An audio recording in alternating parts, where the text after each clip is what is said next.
Oh, say, can you sing? Is the Star-Spangled Banner a racist song? No, not at all. But as you can imagine, some people on the left want to say that it is. So, what am I going to do here? I'm going to show you their arguments, and I'm going to point out one by one and break down everything that's wrong about that particular argument.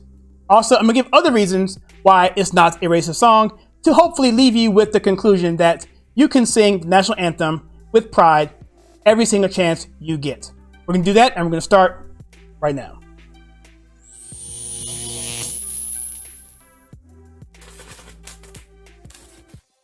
So as many as you already know, the Star-Spangled Banner was a poem written by a gentleman by the name of Francis Scott Key in Baltimore at the Battle of Fort McHenry in 1814 during the War of 1812.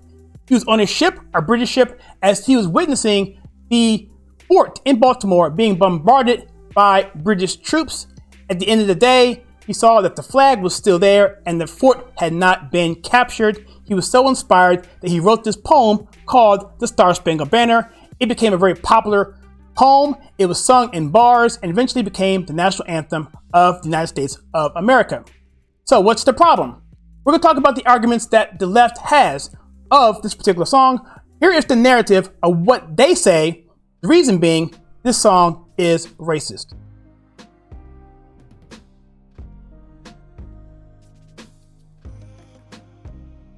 The narrative comes from the third verse and the third verse alone of this particular song. It has 4 verses. The third verse is the one that gives the most contention.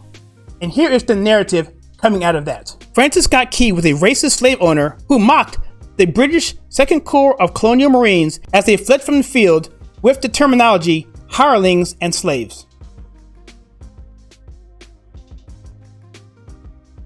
Francis Scott Key was indeed a slave owner. But what did he actually feel about slaves? What did he feel about black people? His actions really would give you some mixed results if you look at this. Yes, a slave owner, bad, but what else did he do? Well, he freed many of his slaves, and also in 1835, Francis Scott Key put himself and his life on the line to protect an Arthur Bowen. This gentleman was accused of attacking a white woman. There was a lynch mob coming to get him in DC. Francis Scott Key stood in between the lynch mob and Mr. Bowen, preventing him from being killed. In the early June of 1842, at the funeral of a very prominent black leader by the name of William Costin, there was a huge procession of carriages following alongside his casket.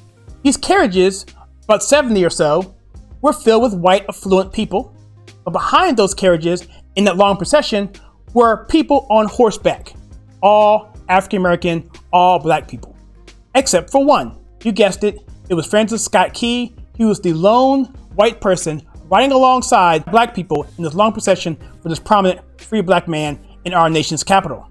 In fact, a prominent abolitionist newspaper quoted this: "It must be admitted that for a distinguished white citizen of Washington to ride along among a larger number of colored men in doing honor to the memory of a deceased citizen of color evinces an elevation of soul above the meanness of popular prejudice, highly honorable to Mr. Key's profession as a friend of men of color. He rode alone." That's right, a prominent abolitionist newspaper called Francis Scott Key a friend of people of color. So now let's turn our attention to the third stanza of this particular song. The whole verse says this: "And where's that band who so valiantly swore that the havoc of war and the battle's confusion, a home and a country, should leave us no more? Their blood has washed out their foul footsteps' pollution. No refuge could save the hireling and slave from the terror of flight or the gloom of the grave, and the Star-Spangled Banner in triumph doth wave over the land of the free and the home of the brave." So somehow leftists figured out to say that stanza is racist. And some leftists are saying that this is the worst song in the history of mankind in terms of black people. Never mind half the rap songs that are out right now. But we digress. So let's take a look at this. The key issue here, of course, is the words hireling and slave. Let's talk about that. This is probably the simplest and easiest thing to debunk because hireling and slave was just a term used, widely known at the time, even prior to this poem being written. It was essentially a diss, an insult to people like leaders, politicians, bureaucrats, anyone you wanted to just take down a notch, you'd say a hireling and slave. It was in articles, in books, in literature, and even in 1795 in a Baltimore Dispatch, they used the term hireling and slave to diss King George III. So what about this British Second Corps of Colonial Marines? Who are they? Well, this group of people was the Second Corps of a group of Africans who switched sides and were now fighting for the British. And they were not really looked at very well, honestly. And that's probably the intention of people who want to re-envision this particular verse, saying that he was talking about those people. Well, the problem is this, and there's several. One, they were 800 miles away at the time of the battle. They were in St. Augustine, Florida. They were in Baltimore. It's a long ways away. Also, there's no evidence at all to say that Francis Scott Key knew who they were at all. And also, there's no way he could have known that they fled the battle, being that they weren't there to begin with. And also, the point of this particular phrase, hireling and slave, had more to do with the reasons why the Americans went to war with the British in the first place. The term was impressment. And what that was the British was coming into our waters and taking our sailors and impressing them into their navy. So basically, they were kidnapping our citizens and making them fight against their enemies. That was the problem. And that was one of the reasons why we went to war with Britain. And Francis Scott Key was well aware of this. He also knew that there were blacks fighting for the Americans at the time at that particular battle. So there's no way that he would have attributed that in that way. There's just no way. If you believe that, then the burden of proof is on you to show evidence on the contrary.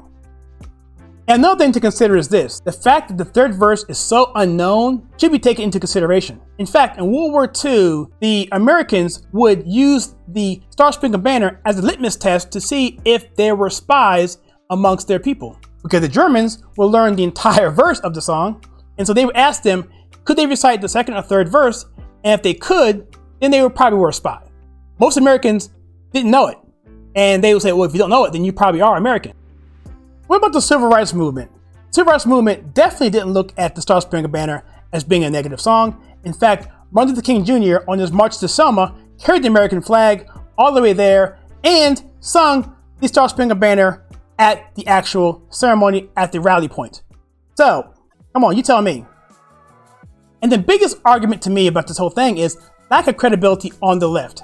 It's so convenient now to say that the Star-Spangled Banner is a racist song when everything in society right now is racist. Don't believe me? Let's take a look at the recent list of things that are now racist.